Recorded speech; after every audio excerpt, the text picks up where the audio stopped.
my name is BlueCloud525 and welcome back to the final video in this little connection trio video I've made. As you can see, the Triforce right there. Now, this is not the final Zelda video I will ever make. This is just the beginning, but it is the final of the small connections that Breath of the Wild has to the games sort of series I've created. Now, this is the final video, and of course it's covering the final timeline, which is the downfall timeline, and how Hyrule was completely destroyed. And this timeline is containing games such as the original two Legend of Zeldas, A Link to the Past, Link Between Worlds, the Oracle games, Link's Awakening, and a few others. I will begin right away because I want to keep this video short, as there is only a few points that I've actually come up with and found that are really relevant, because although a lot of people are fairly confident that it's in the downfall timeline, there aren't actually that many things pointing to it. It's just that it wouldn't fit in other timelines.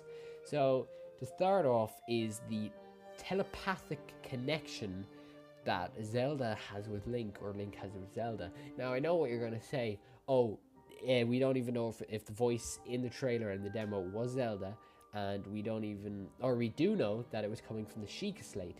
However, at the very beginning of the game, or the E3 demo, Link is spoken to by Zelda before the Sheikah Slate is revealed or activated, or whatever word you want to use, which means that 100%, well, 99%, Zelda once again has a telepathic connection.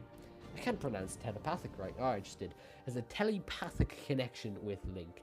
The second one is the symbolism of Link waking up. First of all, this is not the first time we have seen Link waking up, as we have seen this multiple times in other games in the downfall timeline. And of course, the first game ever to ever start this trend of Link waking up was The Legend of Zelda, A Link to the Past. And of course, the symbolism also ties into Link's Awakening, which is possibly where this game could be a sequel to. However, I'm not saying anything. The next point is the sideburns. Now, unless none of you or any of you are stupid enough to have not noticed this, no, I'm messing. The Link in Breath of the Wild has damn sexy sideburns. And the only time we've seen these damn sexy sideburns before, the Link in the downfall timeline, of course, in A Link to the Past and Link's Awakening, I think possibly one other game, maybe the Oracle games. The next one is the Master Sword, which is an interesting one because it's possible that it's not specific to this timeline. However, at the end of the Wind Waker in that timeline, we know it was stabbed through Ganon's skull. At the end of Twilight Princess, it was presumably brought back to the Temple of Time. However, in Breath of the Wild, it is obvious that it's back in that forest or the Lost Woods that only appeared in the downfall timeline, as we saw in A Link Between Worlds and A Link to the Past. The next point is a kind of symbolic point once again, and that's that the entire world is in complete ruin. And although we've seen this in other games, we've not seen it on this scale, and that would of course tie into the downfall timeline.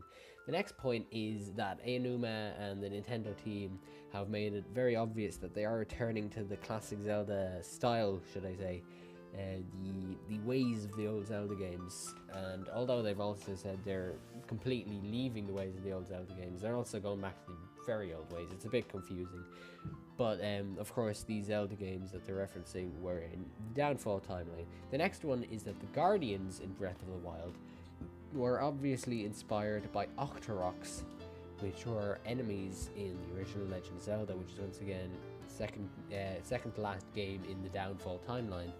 The old man in Breath of the Wild also said that Hyrule was in a state of decline, which is the exact description given to the era after Link's Awakening in Hyrule Historia, obviously in the downfall timeline. And the final lesser one is that the Hylian text in Breath of the Wild is very similar and logically connected to the text in the downfall timeline. There were a few other points that I decided not to point out in this video just because they were very small, very irrelevant, and didn't really mean much. But if there was anything huge that I missed out, please put it down in the comment section below, and I'll either edit the video later and put it in, or I'll look at it myself and use it for future reference. Now, I have a very personal request for you guys. That is to tell me what to do in my next video, because this little trio of connection videos I've made is over. I have no idea what to do. Hopefully it will be Zelda related. If you want it not to be Zelda related, that's fine. Tell me what to do, but just give me an idea. I don't know what to do with this channel. But if I don't get any reply within 2 days, I'll figure out something for you guys. Anyway, my name is BlueCloud525. Thank you for watching my video.